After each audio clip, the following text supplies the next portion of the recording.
नमस्कार, मैं जयप्रकाश सिंह आपका आज के इस वीडियो में स्वागत करता हूं। तो आज हम इस वीडियो में 3 ऐसी कंपनियों के बारे में बात करने वाले हैं जो फंडामेंटली तो स्ट्रांग है ही और साथ ही साथ टोटली डेट फ्री कंपनी है। इन तीनों ही कंपनियों पर किसी भी प्रकार का कर्ज नहीं है। ये तीनों ही कंपनी आपको आने वाले टाइम में 10x से 20x तक का रिटर्न देने का पोटेंशियल रखती है। आज हम इस वीडियो में ये तीनों ही कंपनियों का एनालिसिस करने वाले हैं, जिससे आपको इन कंपनियों में इन्वेस्टमेंट करने का डिसीजन लेने में और भी आसानी होगी। उससे पहले आपसे एक छोटा सा रिक्वेस्ट है कि अगर आप हमारा वीडियो ये पहली बार देख रहे हैं तो प्लीज़ आप हमारे चैनल को सब्सक्राइब कर दीजिए। आप बाजू में जो बेल आइकन है उसे दबा दीजिए ताकि आने वाले हमारे हर वीडियो का नोटिफिकेशन आपको मिलता रहे। अब आते हैं हमारे टॉपिक पर। इस वीडियो में जो 3 शेयर्स के ऊपर डिस्कस करने वाले हैं उसमें से पहला शेयर्स है VST इंडस्ट्री, जो एक सिगरेट और टोबैको सेक्टर से बिलोंग करती है, जिसका मार्केट कैप लगभग 4,824 करोड़ का है, जो एक स्मॉल कैप कंपनी है। VST इंडस्ट्री मार्केट कैपिटलाइजेशन के हिसाब से अपने सेक्टर की तीसरी सबसे बड़ी कंपनी है, जिसका PE रेशो लगभग 14 का निकल कर आता है। अगर हम इसके PE रेशो का कंपेयर इसके कॉम्पिटिटर के PE रेशो से करें तो ITC का PE रेशो 26 का निकल कर आता है। वहीं पर गॉडफ्रे फिलिप्स इंडिया लिमिटेड का PE रेशो लगभग 15 का निकल कर आता है। ये देखकर आपको तो साफ साफ समझ में आ ही गया होगा कि VST इंडस्ट्री का शेयर प्राइस अभी भी अपने कॉम्पिटिटर के शेयर प्राइस से सस्ते में ट्रेड हो रहा है। तो क्या इसके शेयर्स को खरीद लेना चाहिए? तो रुक जाइए, इसके शेयर्स को खरीदने से पहले हम कंपनी के फाइनेंशियल पर नजर डालते हैं। दिसंबर 2021 में कंपनी का रेवेन्यू लगभग 431 करोड़ का था, जो दिसंबर 2022 में ईयर ऑन ईयर 2.35% से बढ़कर अभी 441 करोड़ का हो गया है। कंपनी का रेवेन्यू एक कछुए की चाल से ग्रो कर रहा है, पर ठीक है। वहीं पर दिसंबर 2021 में कंपनी का नेट प्रॉफिट 82 करोड़ का था, जो दिसंबर 2022 में घटकर 78 करोड़ का हो गया, जो थोड़ा एक्सपेक्टेशन से कम है, पर ठीक है। ये तो वही रेवेन्यू और प्रॉफिट की बात है। अब हम कंपनी के शेयर होल्डिंग पैटर्न पर नजर डालते हैं। क्वार्टर 3 में प्रमोटर की शेयर होल्डिंग लगभग 32.16% का रहा है, जो एक नेगेटिव पॉइंट है, पर ठीक है। वहीं पर FII की होल्डिंग कंपनी में 1.86% की है और DII की होल्डिंग 16.62% की है और बाकी के बचे हुए शेयर्स पब्लिक होल्ड करती है। कंपनी के शेयर होल्डिंग में डीमार्ट के founder Radhakrishna Damani, SBI group, HDFC group और भी बड़े बड़े इन्वेस्टर शामिल है, जो एक रिटेल इन्वेस्टर के लिए पॉजिटिव पॉइंट हो जाता है इस कंपनी में इन्वेस्टमेंट का डिसीजन लेने के लिए। वहीं पर कंपनी के शेयर होल्डिंग में बड़े बड़े म्यूचुअल फंड भी शामिल है, जैसे SBI small cap mutual fund, axis small cap mutual fund, Tata small cap mutual fund और भी ऐसे म्यूचुअल फंड है जिन्होंने इस कंपनी में इन्वेस्ट कर रखा है। नो डाउट कंपनी के फाइनेंशियल तो स्ट्रांग है ही। कंपनी अपने शेयर होल्डर को कंटिन्यूसली डिविडेंड भी पे करती आ रही है, और तो और कंपनी में बड़े बड़े इन्वेस्टर ने इन्वेस्ट कर रखा है। ये सारी बातें कंसिडर करके आप अपना इन्वेस्टमेंट का डिसीजन ले सकते हैं। अब हम आते हैं हमारी दूसरी कंपनी, जिसका नाम है स्वराज इंजीन लिमिटेड, जो एक इंजीनियरिंग सेक्टर से बिलोंग करती है, जिसका मार्केट कैपिटल लगभग 1,907 करोड़ का है, जो एक स्मॉल कैप कंपनी है। मार्केट कैपिटल के हिसाब से कंपनी अपने सेक्टर में 29 रैंक पर आती है, जिसका अर्निंग पर शेयर 100 रुपीज़ का निकल कर आता है। कंपनी अपने शेयर होल्डर को खुश करने के लिए कंटिन्यूसली डिविडेंड भी पे करते आ रही है। वहीं पर कंपनी का PE रेशो लगभग 16 का निकल कर आता है।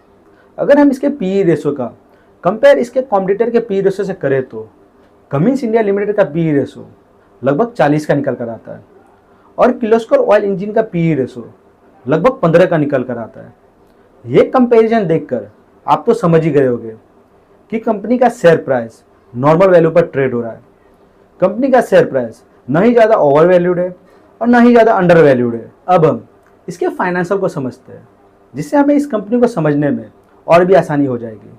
दिसंबर 2021 में कंपनी का रेवेन्यू 237 करोड़ का था, जो ईयर ऑन ईयर 70% से बढ़कर दिसंबर 2022 में 278 करोड़ का हो गया है, जो किसी भी इन्वेस्टर के लिए अच्छी खबर है। वहीं पर कंपनी का नेट प्रॉफिट दिसंबर 2021 में 20 करोड़ का था, जो क्वार्टर 3 में ईयर ऑन ईयर 50% से बढ़कर 23 करोड़ का हो गया है। ये तो हो गई कंपनी के रेवेन्यू और प्रॉफिट की बात है। अब हम कंपनी के शेयर होल्डिंग पैटर्न पर नजर डालते हैं। दिसंबर 2022 के अंत में कंपनी में प्रमोटर की शेयर होल्डिंग लगभग 52.13% की है, जो एक मजबूत होल्डिंग मानी जाती है। वहीं पर 1.73% शेयर्स FII होल्ड करते हैं और 9.73% शेयर DII होल्ड करते हैं और बाकी के बचे हुए लगभग 36.4% शेयर्स पब्लिक होल्ड करती है। हमने स्वराज इंजन का ओवरऑल एनालिसिस किया, जिसे देखकर आपको तो समझ में आ ही गया होगा कि कंपनी फाइनेंशियली कितना स्ट्रांग है। अब हम जानते हैं हमारी तीसरी और आखिरी कंपनी, जिसका नाम है केसॉल्स इंडिया लिमिटेड, जो एक सॉफ्टवेयर सेक्टर से बिलोंग करती है।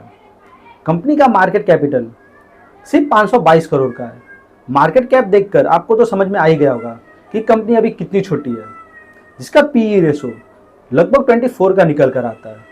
हम इसके PE रेशो दूसरे कंपनी के साथ नहीं कंपेयर कर सकते, क्योंकि इसका मार्केट कैपिटल दूसरे कंपनी के कंपेयर में बहुत छोटा है। अब हम ज़्यादा बातें न करते हुए कंपनी के रेवेन्यू को देखते हैं। दिसंबर 2021 में कंपनी का रेवेन्यू 12 करोड़ का था, जो क्वार्टर 3 में ईयर ऑन ईयर लगभग 67% से बढ़कर 20 करोड़ का हो गया। नो डाउट कंपनी अपने रेवेन्यू को बहुत ही अच्छे तरह से बढ़ा रही है।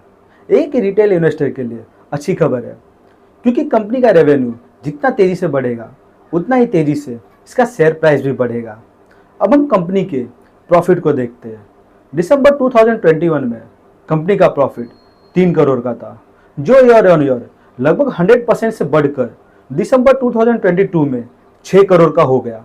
जिस हिसाब से कंपनी अपने रेवेन्यू और प्रॉफिट को तेज़ी से ग्रो कर रही है, नो डाउट आने वाले टाइम में ये शेयर्स एक मल्टीबैगर स्टॉक बनने का पूरा पोटेंशियल रखती है।